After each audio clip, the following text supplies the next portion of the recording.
আচ্ছা হুজুর, তারাবি নামাজের ভিতরে সূরা কেরাত কিভাবে পাঠ করবেন চাই আঙ্গুরে একটু হরে হুনান চাই।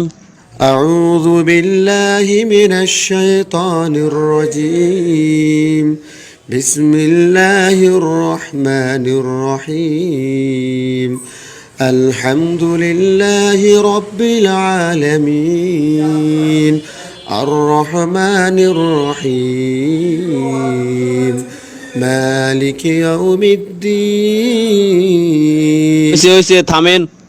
যে স্লো মোশনে নিরলা তেলাওয়াত শুরু করছে এভাবে তো 20 টাকাত নামাজের রাতের 12টা বাজে যাবো কই।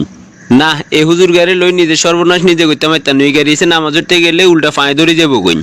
মাশাল্লাহ মাশাল্লাহ, আপনার কোরআন তেলাওয়াত খুব সুন্দর হয়েছে। আপনার কণ্ঠ ঠিক আছে, একবার আঙ্গু মনের মতো হয়েছে। আপনার যান, পরে আমরা আপনারে ফোন দিমু। তাইলে আর নাম্বার গেলন নাম্বার লাগতো না, আমরা কমিটির লোকে আলোচনা করে আপনার বাড়িতে খবর হারামু, তারপর চলিয়ে আইয়েন। আচ্ছা ঠিক আছে, আর বাইর ঠিকানা রাখেন। এমন একটা অবস্থা হারিয়ে না সরাসরি বিদায় করে দিতাম। ঠিক আছে হুজুর, আঙ্গু সেক্রেটারির কাছে আপনার বায়োডাটা কি আছে এগেন দিয়ে যান। আচ্ছা ঠিক আছে। সেক্রেটারি দ্বিতীয় জনের আইবার লাইক। এরপরে হুজুর কোন গায়ে আছেন অফিসে আইয়েন। আসসালামু আলাইকুম ওয়া রাহমাতুল্লাহ। ওয়ালাইকুম আসসালাম হুজুর, আপনার নাম কি? আমার নাম আব্দুর রহমান, বাড়ি কোনাই? কোম্পানিগঞ্জ।